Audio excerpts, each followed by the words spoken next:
done a lot of research on this. I've had my journey of the long COVID affecting my connective tissue in all of my body where I could not even walk or move. Have utilized lots of different treatments and have found that stem cells and have helped quite a bit, ethical sources of stem cells. So I wrote a stem cell bill for Utah, which allows treatments to be done in Utah, and have passed another one in Florida, and I'm working in other states. I've also have found that monoclonals have been a huge helping factor in calming the immune system down, along with peptides that have been also very helpful, and hyperbaric oxygen therapy has helped me and my kids and several of my long COVID friends. We are just grateful to have, be able to discuss this and to get some ideas to get people better, and I appreciate this time.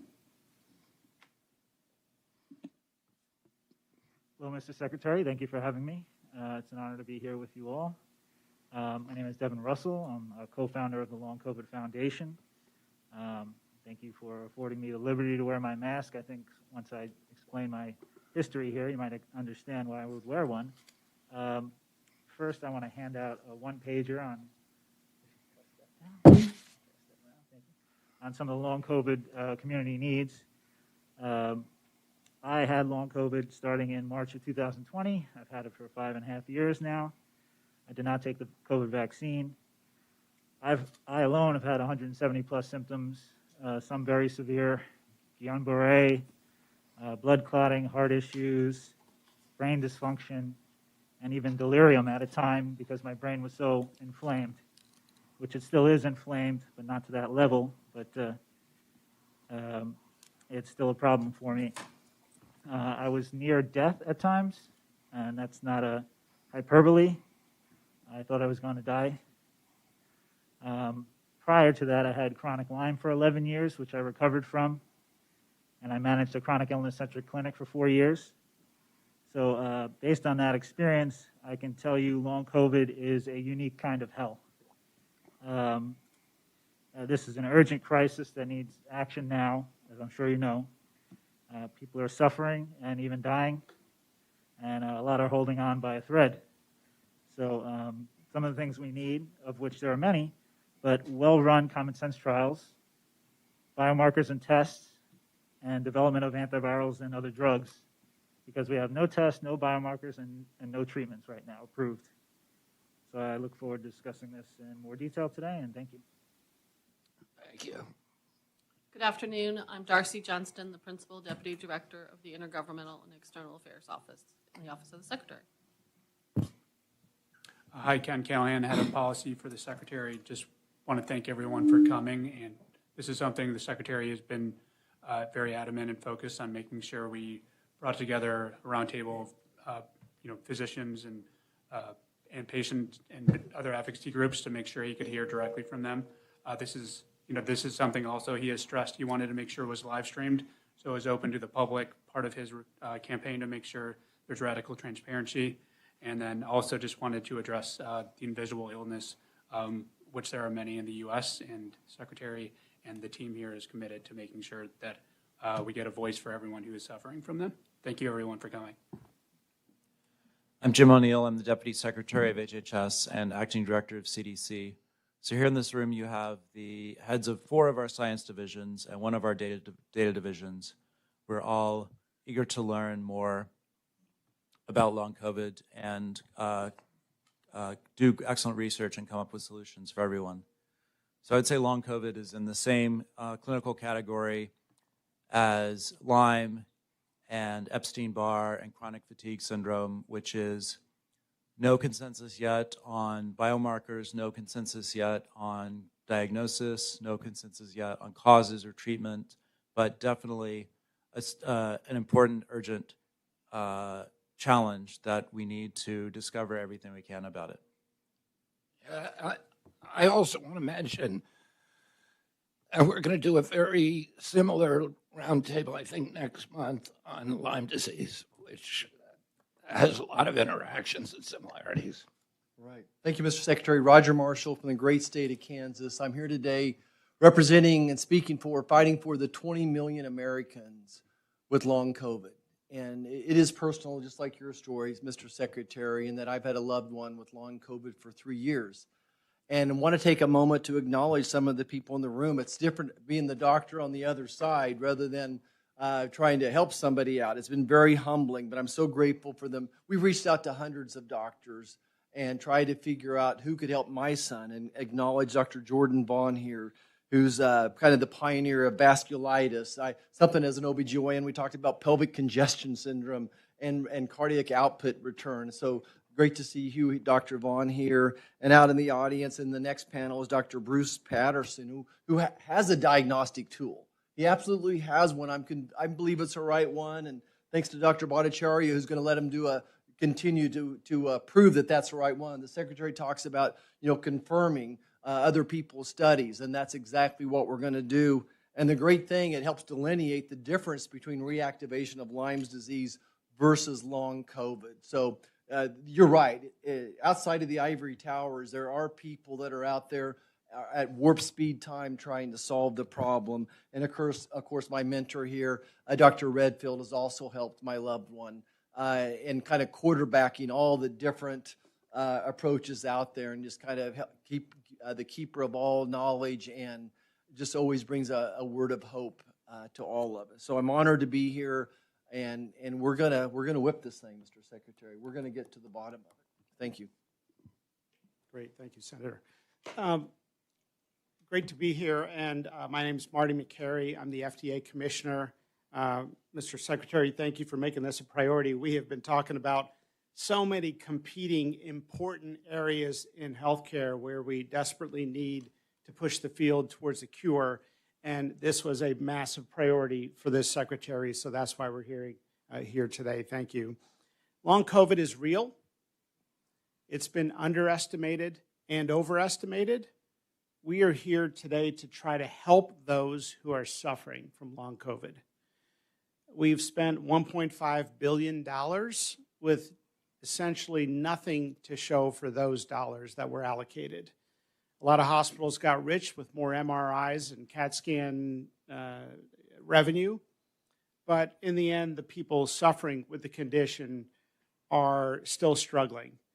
We do know that we have some data points. The presence of long COVID appears to be proportional to the duration of COVID illness and the severity of COVID illness. Thank God both of those have decreased significantly over time, and so we don't see as many new cases today as we did in the past, but people who developed their long COVID symptoms in the past still deserve answers. They've become forgotten to many people.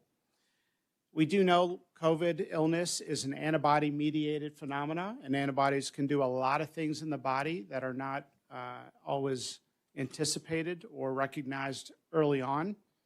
And we know that COVID illness creates general body inflammation.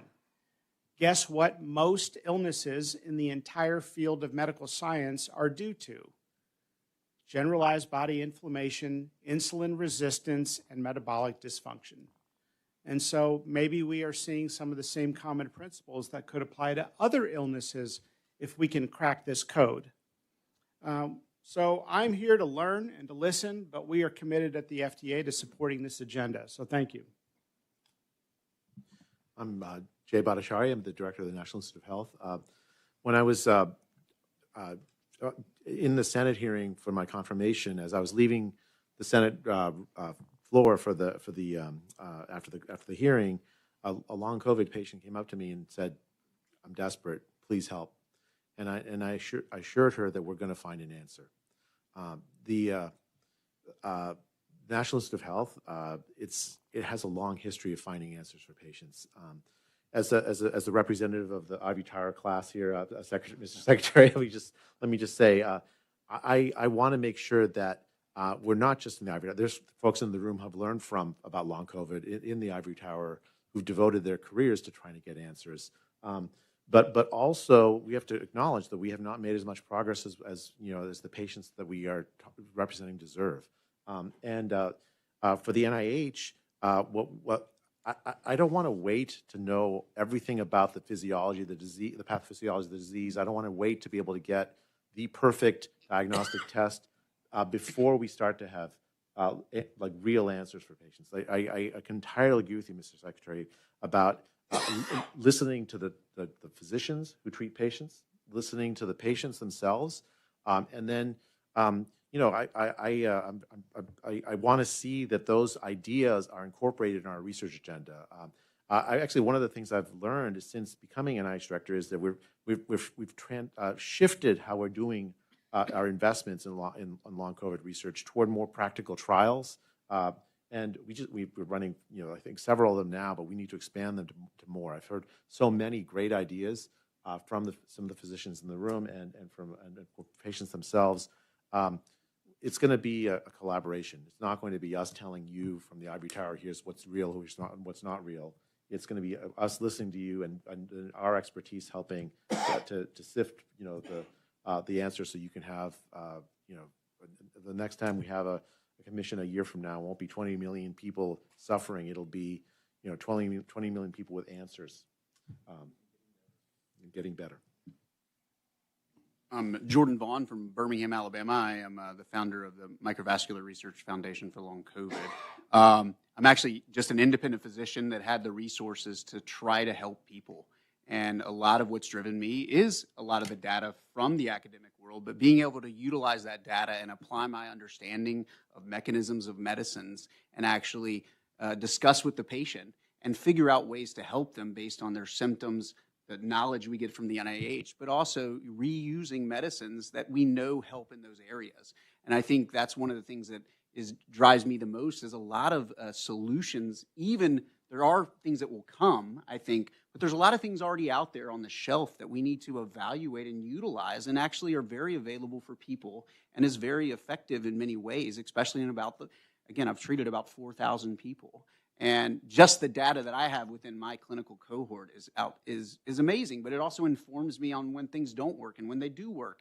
And so in many ways, I think actually having a clinician-patient you know, direction upward and actually suggesting models and pathology markers and you know, that is actually the direction it needs to go instead of from the top down. I think actually it's such a patient symptom-based disease with multi-systems that it's going to be very hard unless you listen to patients. And actually a lot of the things that I've learned is actually just by keeping my ears open and spending time with patients and believing what they tell me.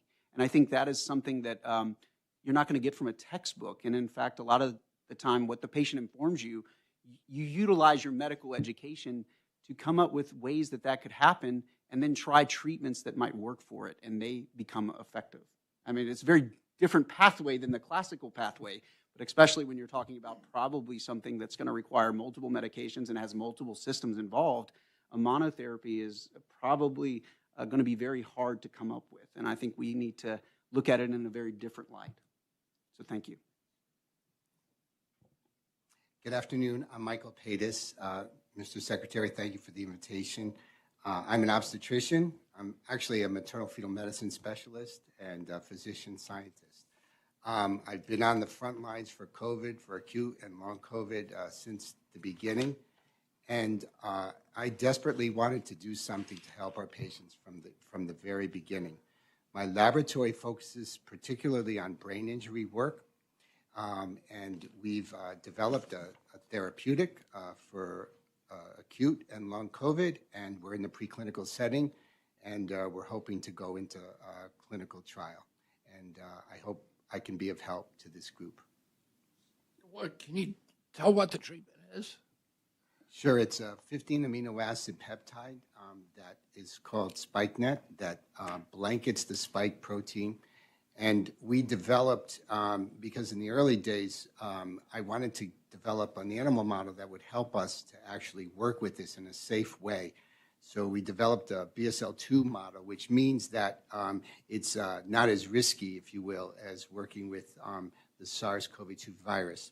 And that allowed us to help understand some of the pathologies And we then went ahead and studied other aspects to it. So now we know it's different effects, not only in binding the virus, but actually what it's doing to help heal and reverse some of the changes that are occurring in different organs. Are you finding the same level of COVID in vaccinated versus unvaccinated people infected, or what are you seeing in that area? Yeah, that's a great question. So all of this in the preclinical model, is not with using on the vaccine. What we're seeing now, clinically, is that we have a mix of patients that have been vaccine naive and patients that have had it. And I am seeing this in the hospital routinely, not in the high numbers and that we saw initially, but certainly we're seeing it. Hi, everyone. David Petrino. I'm the Nash Family Director of the Cohen Center for Recovery from Complex Chronic Illness in New York. We're a hybrid clinical and research center in New York City that treats long COVID, chronic Lyme disease, vaccine injury, and other infection-associated chronic illnesses such as ME/CFS. Long COVID first came on our radar in April of 2020, shortly after we'd been hit pretty hard in New York by COVID, and we started to notice some of our patients weren't recovering, so we stood up a clinical program. And since then, we've seen over 5,000 people with long COVID at our clinic. And we recently released a 167-page guide to assessment, intervention, all in an insurance-covered clinic. So we, even in the manual, we cover what CPT codes to bill, how to write.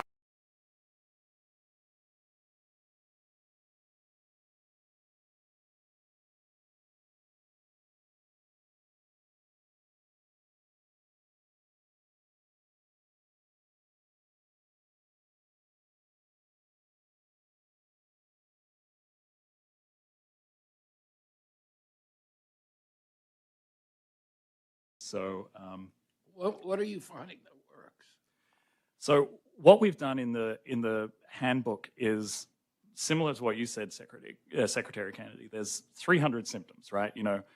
But there are far fewer drivers, and so when we think about what could be causing the symptoms, there's autonomic dysfunction, there's vascular dysfunction, which Jordan does a lot of work with, there's immune dysfunction, there's viral persistence, there's reactivation of other viruses. So what we advocate for is an approach where, also as Jordan said, your patient is your biomarker. You listen to what they're saying. You take a few blood tests. You say, oh, look, I'm seeing EBV reactivation strongly in this person. Their spike antibody is really, really high. Maybe this person might benefit from a combination of antivirals, such as, we've been working with a physician named Skip Pridgeon, also in Alabama, who pairs valacyclovir and Celebrex and Paxlovid. And his results have been really, really quite strong. And so we're trying to bring some of his work into a randomized controlled trial so that we can go to the FDA and say, hey, here's some good quality data suggesting that this really moves the needle on patients who have these specific biomarkers. Because I think the one thing, if you take anything away from this meeting, there's no silver bullet. There's not going to be one drug that undoes everything for long COVID. We really have to look at each patient individually, the same way that we do with HIV care, the same way that we do with cancer care. We need to really understand the uniqueness of each patient. Dr. Redfield, what are you seeing that works in your clinic? And do you have interactions with other doctors like these? Well, I do interact with them. Jordan Bond and I work very closely together. He's taught me a lot, and I think I've taught him a little. I tell people it's hard for me to say that he may be better at this than me because I'm pretty cocky. But again, the symptom complex is important. So I focused more on cognitive dysfunction and immune dysregulation. And in that regard, I've looked at ways to try to trick the immune system to reset its set point.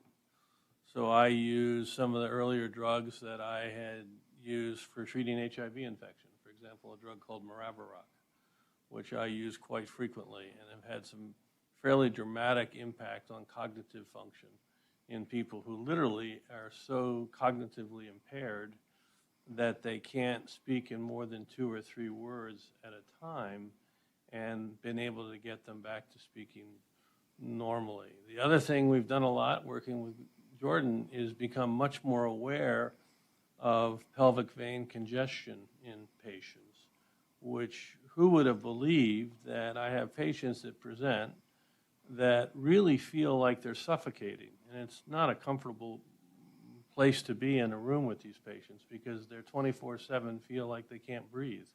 And yet their hearts are normal and their lungs are normal, so why can't they breathe? And Jordan helped elucidate and helped teach me, and I've followed up on it, is their problem is they're not returning blood to the heart and the lungs. And the reason they're not returning blood to the heart and lungs is because the integrity of their veins, they can't stay open under the pressure of an artery that's over top it. So we see a lot of pelvic vein compression. And what we end up doing, we both have a mutual patient today that's having the procedure done in Denver. Believe it or not, what we end up doing is putting a pelvic stent in the iliac vein to keep the vein open, and it resolves their symptomatology. So there's all different times. You got to really decide what you're going after. For me, largely it's been cognitive dysfunction, where I have a lot of high-performing individuals that no longer can function their executive function. And how do I get their executive function back to the point that they can maintain their job? And again, as I mentioned, the drug I probably use a lot is maraviroc, rapamycin, probenecid in a combination. And again, all repurposed drugs, none of them approved for what I'm using, but I've had pretty good results in about 70% of the patients. And then, if they have the pelvic vein congestion syndrome, getting intervention radiology or peripheral vascular surgery to evaluate them and potentially put stents in. We have other patients that, as already mentioned, they have a tendency to reactivate other viruses, the herpes viruses in particular, and they cause a lot of the symptomatology of fatigue. And then are there ways that we can help them regain control of their replication of herpes viruses? So it's a very complex disease. It is going to be important to limit the symptoms into categories and to try to compare apples to apples. Because if you just take people, quote, with long COVID, the last thing I'll say on this is there really is probably a difference between patients with post-mRNA injury versus people that have post-COVID symptoms. I will say my post-mRNA injury, which is a real thing, it's real, contrary to what a lot of people think, it's real. Those patients have a tendency of not improving. They just don't seem to be improving. I have a number of patients now that are out 5 years. It's painful. The COVID infection patients do have a tendency to improve over time, despite me doing something or not doing something, although we try to accelerate that, particularly for those people that have so severe cognitive dysfunction. I can tell you the one lady, Joy, is a beautiful woman that I take care of, executive function, mid-50s. She got to the point that she could only speak in about 2 words, 3 words at a time. And she came to see me, and I told her at the end of our first visit that she was the sickest person from cognitive dysfunction that I'd ever seen. And she immediately burst into tears. It was very awkward, and she left. I told my wife the story, and my wife lectured me on being more caring. You need to improve your bedside manner. Improve my bedside manner. And so Joy came back the following week, and the first thing I did was I apologized to her, and I said, I told you the truth, but maybe I could have done it in a better way. And Joy looked at me, speaking in 2-word blurbs. She said, Dr. Redfield, I didn't cry because you said I was the sickest patient that you've ever seen. I cried because you're the first doctor that acknowledged I was sick. And that's the problem with most of these patients. I'd say 5 years ago, 95% of my patients came to me from psychiatry. They were all told it's a problem. Now, some of them actually get to me before they see the psychiatrist, but these patients have really been told there's nothing wrong with them. It's anxiety, they're making it up. No, it's organic. And Joy, I got to put on this combination, maraviroc, rapamycin, probenecid. and within 3 weeks, she was speaking normally. Her insurance company decided not to renew the prescription. Within 3 to 4 weeks, she couldn't speak again. We got her back on the medicine, and within 3 to 4 weeks, she was speaking normally. So there are things that work. I don't know why they work. I do think one of the problems with COVID that I'm more of an expert on is this post-inflammatory immunoregulatory problem, and how to get the immune system that's stuck over here, how do I get it back in the middle so that individuals can function more readily. Mr. Secretary, if I could just quickly, I'm trying to talk to the folks at home now on this pelvic congestion syndrome. And it's a pretty easy way to self-diagnose yourself if you've got this or not. And it's maybe just as simply if you feel better in a swimming pool, if that gives you some relief, would that be, what else can they do at home just to sort that out? Yeah, a couple of defining things are non-recovery in the legs. A lot of them additionally have lots of fullness below the belly button. They also have a lot of POTS-like symptoms because of the preload failure of the right ventricle, meaning you're not getting blood back to your heart, which also additionally means pulmonary perfusion is compromised, which makes you short of breath.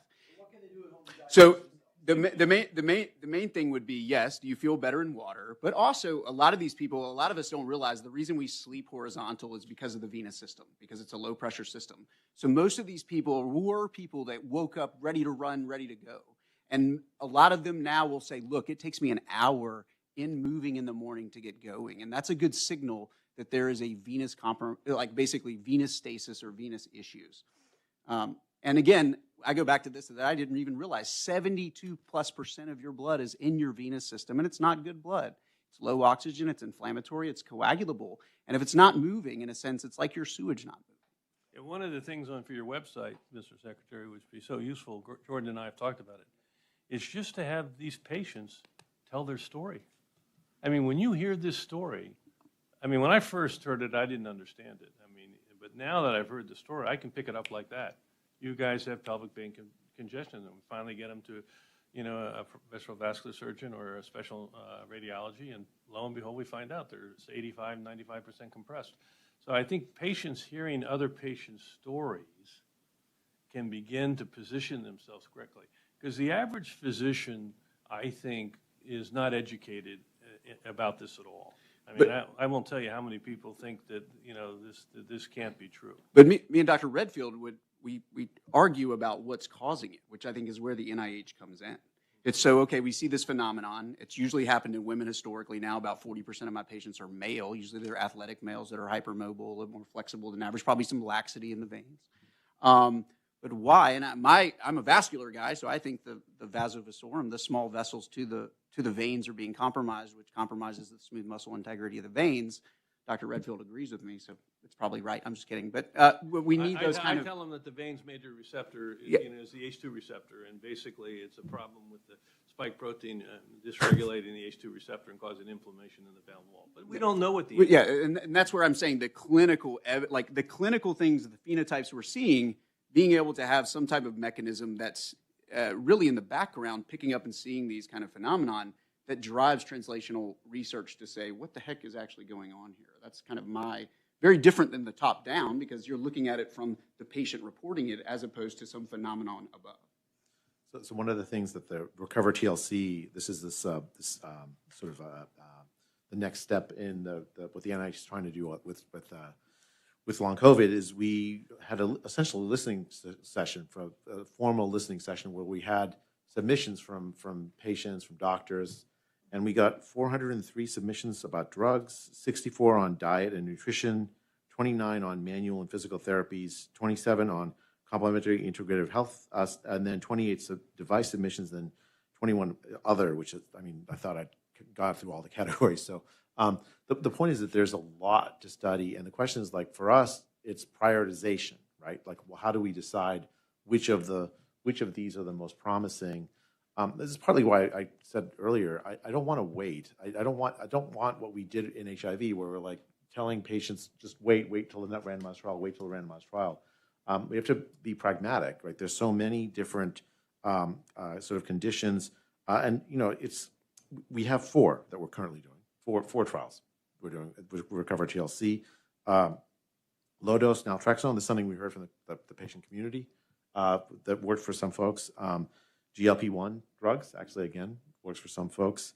Stellate ganglion block, and then baricitinib. So those are the four we're doing, and it's not enough, I have to say. It's a good step forward because we're not waiting to find a full characterization of all the, you can hear among these august doctors that we're still like struggling to figure out exactly what the right mechanisms are. And you guys have seen hundreds and hundreds of cases. So, well, if I may, I mean, we're currently running dozens of clinical trials ourselves, interventional clinical trials, randomized controlled trials, without any NIH funding.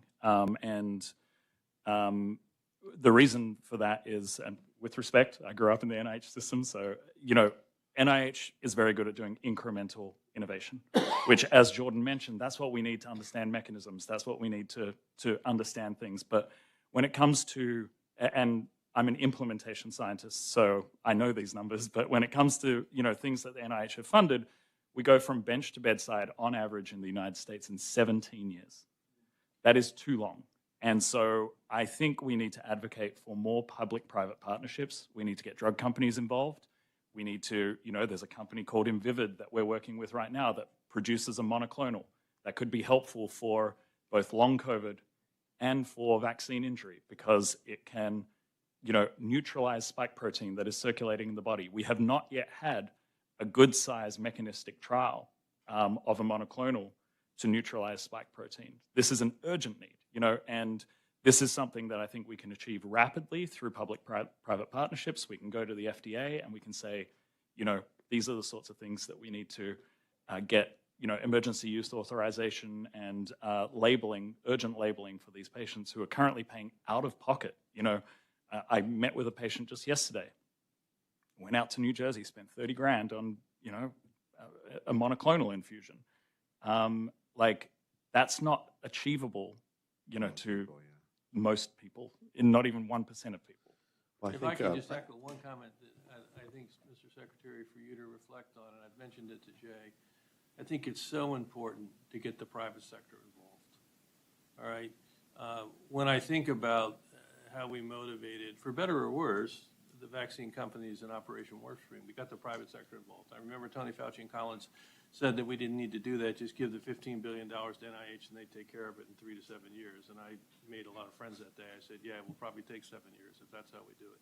I think we got to get the private sector involved. There's a lot of private sector. I know a number of companies that have very exciting, innovative stuff.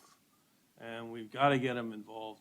Even in this little room right here, you're looking with clinicians in long COVID, between 1, 2, 3, 4 of us, we're probably taking care of over 15,000 people. I mean, it's not that complicated to put a consortium together and then, partner that with the private sector to bring some of these new innovative therapies.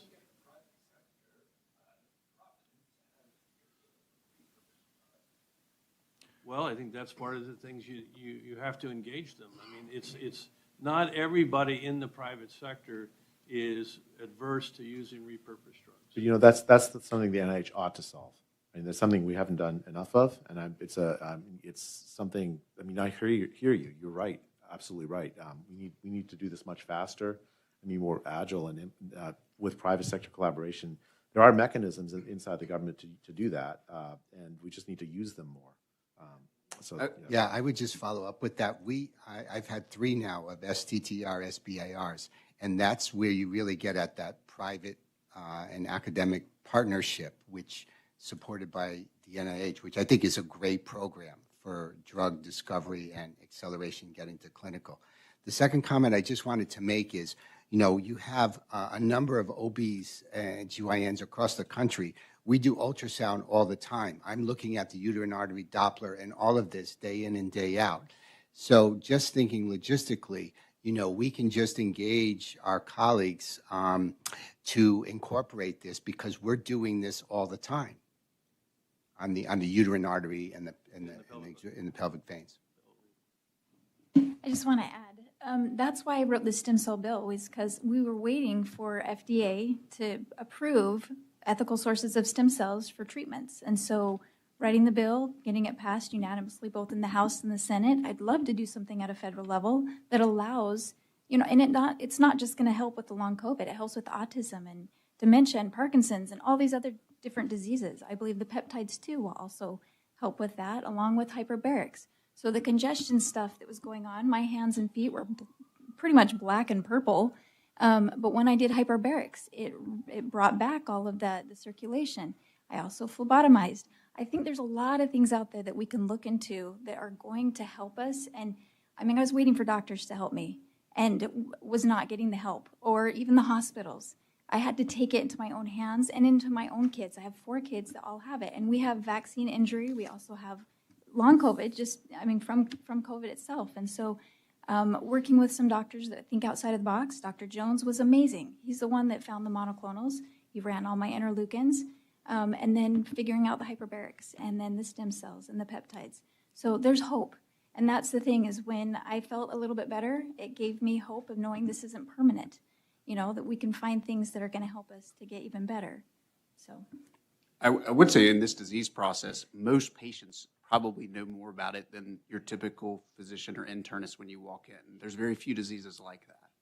And a lot of actually the ideas or things that they come to, sometimes just listening to what worked actually creates ideas in my head on why it worked, if that makes sense. And I think listening, again, getting back to listening to patients, but it's amazing right now the resources that patients have to be able to find out about their issue. The problem is when they try to find something to execute help for the issue that they've discovered is very difficult, because physicians are unaware that this is causing issues, especially even within their specialty and domains. And so imagine going with a disease that you know you have, and a physician that, first of all, may not even believe in it. Second of all, may have never even heard of it. What kind of help are you going to get unless you have a physician that's willing to learn and then try things? I do think education is important there, Jordan.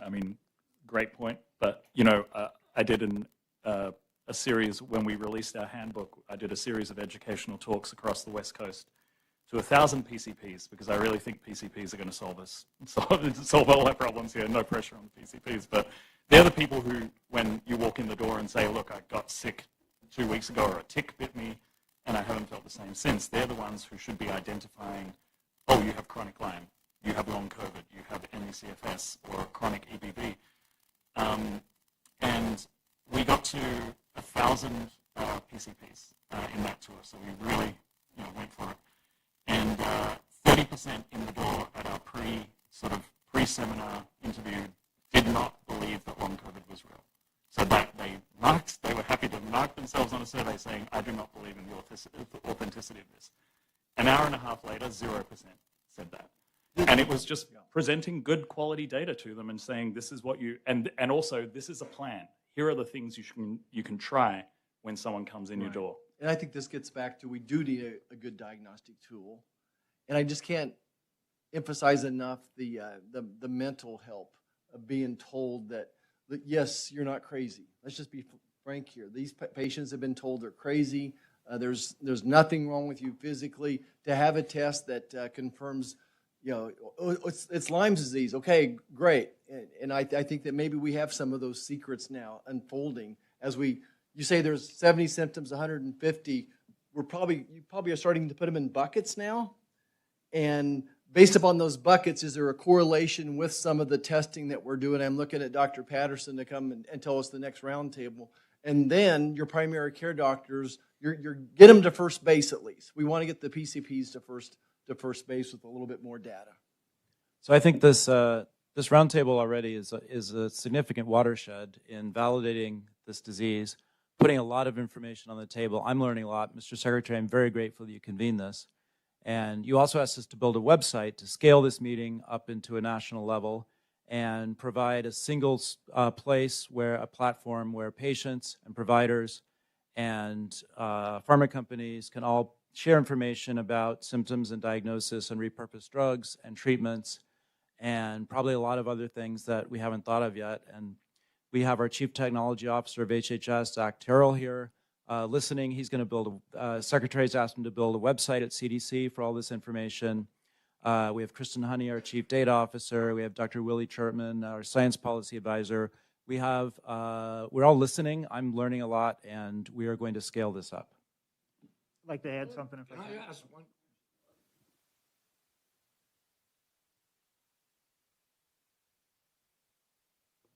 Yes, 100%. Sorry, Yeah. my question was, are any of you seeing an interaction with mold? Yes, I think along with, as Dr. Redfield mentioned, there's this immune dysregulation, and I think immune dysregulation makes your body more susceptible to everything. So for instance, as you mentioned, your chronic Lyme meeting roundtable, something you can take into that is we have data to suggest that a significant portion of our long COVID patients are now testing positive for reactivated Babesia, which is a tick-borne pathogen. And what we think is that they were carrying that pathogen, that parasite, for a very long time, and SARS-CoV-2 reactivated because where does Babesia hide, our vascular people? In the vasculature. It hides in the endothelium. So spike protein agitates the endothelium, and so these other pathogens get reactivated and agitated. And similarly, this immune dysregulation, the immune exhaustion that people with long COVID experience, also make them susceptible to mold exposure, make them susceptible to mold injury and other toxins as well. And there's cells in our body we call mast cells that are very unstable in people with long COVID. And what they end up doing is causing all of this allergic symptomatology. So mold, whether it's mold, hyperreaction, I will tell you that when they get intercurrent illnesses, patients who get an intercurrent respiratory illness, they get it much worse when there's with long COVID than say before they had it. So there's clearly a hyperreactivity of the body to allergens, to infectious diseases. Jordan and I do a number of things to try to stabilize the mast cells in the human body. A lot of repurposed drugs that we know can actually help stabilize these cells, and patients do get a lot of benefit from it when we stabilize their mast cells. Devin, did you have a comment? Yes, I just didn't want to lose track of the virus because the virus persists and people get reinfected as well. And that's a big problem for people with long COVID. And I know we want to characterize everything, but when I had chronic Lyme, my chronic Lyme symptoms didn't present like somebody else's, but we still had the same underlying problem, which was Borrelia was chronic. So I just want to be cautious about putting everybody into groups when the main underlying problem may be the same thing. Even though there are reactivated pathogens and damage and other things going on, the virus itself, and included with the spike, I think we need to keep a great focus on that because Lyme's the great imitator, and I think long COVID is the greater imitator. I think it's a real important point. I mean, I'm sort of a clinical virologist, and I will tell you, 5 years ago, I would have argued pretty aggressively that there's not viral persistence with COVID.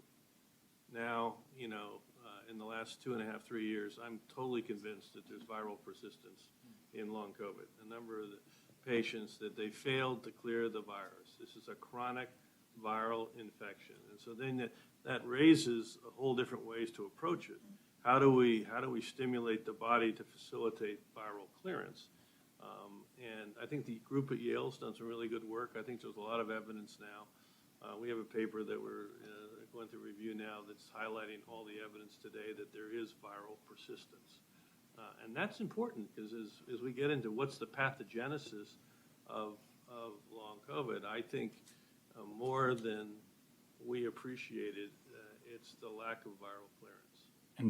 And to that point, just earlier this year, a consortium of us came together and published in Lancet Infectious Diseases a roadmap. So for anyone who wants to use it, FDA, CDC, NIH, a roadmap for how to address viral persistence in long COVID cases, which really talked about combination antivirals, long duration combination antivirals, mixing antivirals with monoclonals, because as we know, once a pathogen is persisting, i.e. once it's in the tissue, it's much, much harder to eradicate than just, 2 weeks of Paxlovid or, boost your immune system for a little while and hope for the best. And one of the important mechanisms that we have as humans to clear pathogens is an aspect of the immune system we call the cellular immune system. And I think if you watch closely, there'll be more and more data coming out that there's significant defects in cellular immunity in people with long COVID. And that opens the possibility, not only could you use antibody,